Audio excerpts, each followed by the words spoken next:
Have you ever wondered why the War of 1812 is sometimes called America's Second War of Independence? And more importantly, why did the mighty British Empire, the undisputed superpower of the day, fail to crush the young, upstart United States?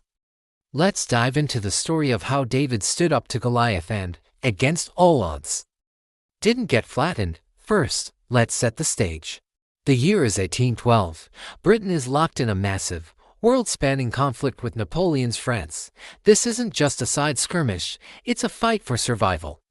The bulk of Britain's military and financial resources, their best troops, their top generals, and their strategic focus were all directed towards defeating Napoleon in Europe.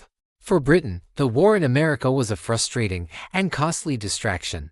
They simply couldn't afford to send their team across the Atlantic. Instead, the forces they committed were often a mix of second-line troops, colonial militias, and Native American allies. This brings us to our second point: geography. The United States was huge, and the battlefronts were spread out over vast distances, from the Canadian border and the Great Lakes to the swamps of Louisiana. For the British, this was a logistical nightmare. Supplying an army thousands of miles from home, across an ocean, was incredibly difficult and expensive. Every cannonball, every pound of gunpowder, every soldier's uniform had to make the treacherous journey across the Atlantic. The Americans, on the other hand, were fighting on home turf. They knew the land, their supply lines were shorter, and they could raise local militias to bolster their regular army. Now, let's talk about the American advantage at sea. This might sound crazy, right? The British Royal Navy was the most powerful fleet in the world, but here's the twist. While the Royal Navy had hundreds of ships, they were spread thin, blockading French ports and protecting trade routes globally.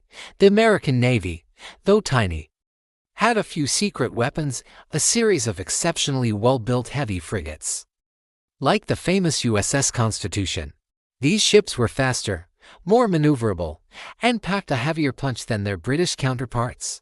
In a series of stunning one-on-one duels, American frigates repeatedly defeated British ships, sending shockwaves through the Royal Navy and boosting American morale sky high. American privateers also wreaked havoc on British merchant shipping, capturing hundreds of vessels and making the war deeply unpopular with British merchants who were losing a fortune. But the war wasn't just fought by armies and navies. It was won in the hearts and minds of the people. For the Americans, this was a fight for their national identity and sovereignty.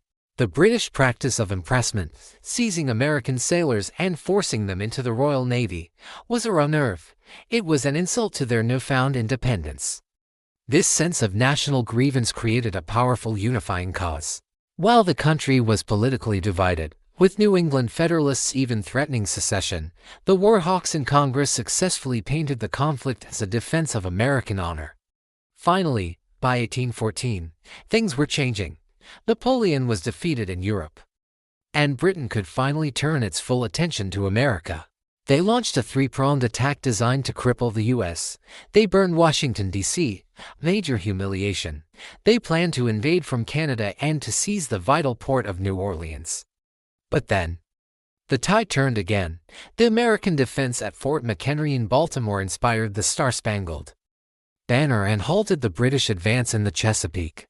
The invasion from Canada was stopped cold at the Battle of Plattsburgh, and then came the grand finale at New Orleans. In January 1815, a ragtag American force under the command of a tough, charismatic general named Andrew Jackson, composed of regular soldiers, militia, pirates, and free men of color, delivered a stunning and catastrophic defeat to a superior British force. It was a legendary victory that cemented Jackson as a national hero and created a powerful sense of American triumph. Ironically, the battle was fought after the peace treaty had already been signed in Ghent, Belgium. But news traveled slow back then. So, why did Britain lose? They didn't lose territory. In fact, the Treaty of Ghent restored pre-war boundaries, but they lost in terms of their objectives. They failed to crush the American experiment. They failed to stop American expansion, and they failed to enforce the maritime practices that started the war. The war was a costly stalemate that the British public was tired of.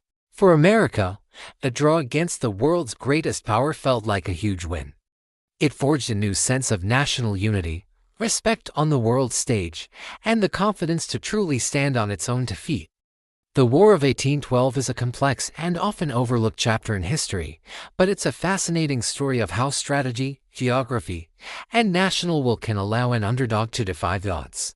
Thanks for watching, and if you enjoyed this journey into American history, be sure to like and subscribe for more.